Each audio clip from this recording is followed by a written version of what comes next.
Hi friends, ಎಲ್ಲರೂ ಹೇಗಿದ್ದೀರಿ? ಚೆನ್ನಾಗಿದ್ದೀರಾ?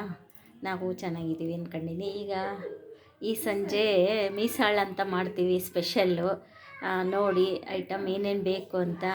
ಸಂಜೆ ಸ್ನ್ಯಾಕಿಗೆ ಇದು ನೀರಿಟ್ಟಿದ್ದೀನಿ ಮಡಕೆ ಕಾಳು ಬೇಯಿಸ್ಲಿಕ್ಕೆ. ಫಸ್ಟು ಮಡಕೆ ಕಾಳು ನೆನೆ ಇಡಬೇಕು. ನಾವು ರಾತ್ರಿ ನೆನೆ ಇಟ್ಟು ಬೆಳಗ್ಗೆ ಮುಚ್ಚಿಟ್ವಿ. ಮೊಳಕೆ ಬಂದಿದೆ ನೋಡಿ.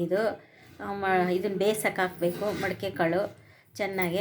ಅದು ಬೆಂದ ಮೇಲೆ ಆಮೇಲೆ ಇದು ಗರಂ ಮಸಾಲ ಪಾಕೆಟು, ಗರಂ ಮಸಾಲ, ಆಲೂಗೆಡ್ಡೆ ಹಾಕಿ ಸಾಂಬಾರು ಮಾಡ್ಕೋಬೇಕು. ಉಪ್ಪು ಎಲ್ಲ ಹಾಕ್ಬಿಟ್ಟು ಅದು ಮಾಡ್ಕೊಂಡ್ಮೇಲೆ ಮತ್ತು ಲಾಸ್ಟಿಗೆ ಇದು ಸೇವು, ಈರುಳ್ಳಿ ಸಣ್ಣಕ್ಕೆ ಹೆಚ್ಕೋಬೇಕು. ಆಲೂಗೆಡ್ಡೆನೂ ಬೇಯಕ್ಕೆ ಹಾಕ್ಬೇಕು ಇದಕ್ಕೆ. ಇದನ್ನು ಮಡಕೆ ಕಾಳು ಜೊತೆಗೆ ಆಲೂಗೆಡ್ಡೆ ಹಾಕಿ ಸಾಂಬಾರು ಮಾಡ್ಕೋಬೇಕು. ಆಮೇಲೆ ಇದನ್ನು ಈರುಳ್ಳಿ ಸಣ್ಣಕ್ಕೆ ಹೆಚ್ಕೋಬೇಕು. ನೋಡಿ, ಇವಾಗ ಮಡಕೆ ಕಾಳು ಬೆಂದಿದೆ. ಮಡಕೆ ಕಾಳು 200 ಗ್ರಾಮ್ ನೆನೆ ಇಟ್ಟಿದ್ದೆ. ಇವಾಗ ಆಲೂಗೆಡ್ಡೆ ಹೆಚ್ಕೊಂಡು ಹಾಕ್ತಾಯಿದ್ದೀನಿ ನೋಡಿ. ಆಲೂಗೆಡ್ಡೆ ಹಾಕ್ತಾಯಿದ್ದೀನಿ. ಮಡಕೆ ಕಾಳು ಅರ್ಧ ಬೆಂದಮೇಲೆ ಆಲೂಗೆಡ್ಡೆ ಸಣ್ಣಕ್ಕೆ ಹೆಚ್ಕೊಂಡು 2 ಆಲೂಗೆಡ್ಡೆ ಹಾಕೀನಿ. 200 ಗ್ರಾಮು ಮಡಕೆ ಕಾಳು ಹಾಕಿದ್ದೆ. ಈಗ ಇದು ಆಲೂಗೆಡ್ಡೆ ಬೇಯಬೇಕು ಒಂದು ಸ್ವಲ್ಪ. ಅಲ್ಲಿವರೆಗೂ ಇದು ಉಪ್ಪು ಹಾಕ್ತೀನಿ ನೋಡಿ.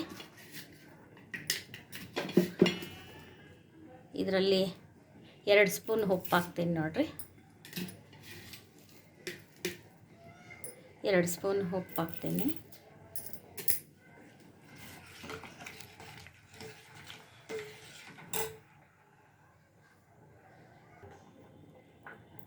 ಇವಾಗ ಗರಂ ಮಸಾಲ ಪೌಡ್ರ್ ಹಾಕ್ತಾಯಿದ್ದೀವಿ ನೋಡಿ. 1 ಸ್ಪೂನ್ ಖಾರದ ಪುಡಿ ಹಾಕ್ತೀನಿ. 1 ಸ್ಪೂನ್ ಖಾರದ ಪುಡಿ ಹಾಕಿ ಕುದಿಸಿ ಆಮೇಲೆ ಒಗ್ಗರಣೆ ಕೊಡಬೇಕು. ನೋಡಿ, ಇವಾಗ ಒಗ್ಗರಣೆ ಹಾಕ್ತಾಯಿದ್ದೀವಿ. ಸಾಸಿವೆ, ಜೀರಿಗೆ, ಆಮೇಲೆ ಒಣಮೆಣಸಿನ್ಕಾಯಿ, ಕರಿಬೇವು ಅಷ್ಟೇ. ಒಗ್ಗರಣೆಗೆ ಜಾಸ್ತಿ ಏನಿಲ್ಲ. ಕರಿಬೇವು, ಒಗ್ಗರಣೆ. ಇದನ್ನು ಒಗ್ಗರಣೆ ಮಾಡಿ ಇದು ಮಡಕೆ ಕಾಳು, ಆಲೂಗಡ್ಡೆ ಬೇಯಿಸಿ ಇಟ್ಕೊಂಡಿವಲ್ಲ ಅದಕ್ಕೆ ಹಾಕಬೇಕು. ಇದು ಮಹಾರಾಷ್ಟ್ರ ಕಡೆ ಮೀಸಾಳು ಅಂತಾರೆ. ಸ್ಪೆಷಲ್ ಇದು ಮಹಾರಾಷ್ಟ್ರ ಕಡೆ ತುಂಬ ಚೆನ್ನಾಗಿರುತ್ತೆ. ಒಗ್ಗರಣೆ ಹಾಕ್ತಾಯಿದ್ದೀವಿ. ಈಗ ಒಗ್ಗರಣೆ ಹಾಕಿ 1-2 ನಿಮಿಷ ಕುದಿಸಿದ್ರೆ ಸಾಕು.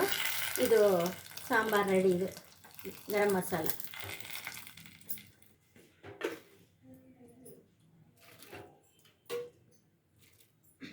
ಆಮೇಲೆ ಹಸಿ ಈರುಳ್ಳಿ ಹಾಕ್ತಾಯಿದ್ದೀನಿ. ಆಮೇಲೆ ಇದು ಕೊತ್ತಂಬರಿ ಹಾಕ್ತಾಯಿದ್ದೀನಿ. ಕೊತ್ತಂಬರಿ ಮೇಲೆ ಸ್ವಲ್ಪ ಹಾಕೋಣ. ನೋಡಿ, ಸೇವ್ ಹಾಕ್ತಾಯಿದ್ದೀನಿ. ಇದಕ್ಕೆ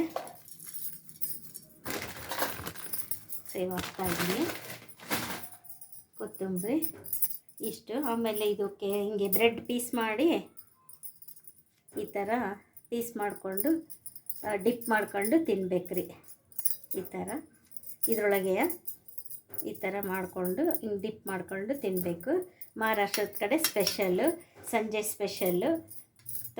ನೋಡು, ನೀವು ಮಾಡಿಕೊಂಡು ಟೇಸ್ಟ್ ಮಾಡಿ ನಮಗೆ ಕಾಮೆಂಟ್ ಬಾಕ್ಸಲ್ಲಿ ಹಾಕಿ, ಲೈಕ್ ಮಾಡಿ, ಶೇರ್ ಮಾಡಿ, ಸಬ್ಸ್ಕ್ರೈಬ್ ಮಾಡಿ. Thank you.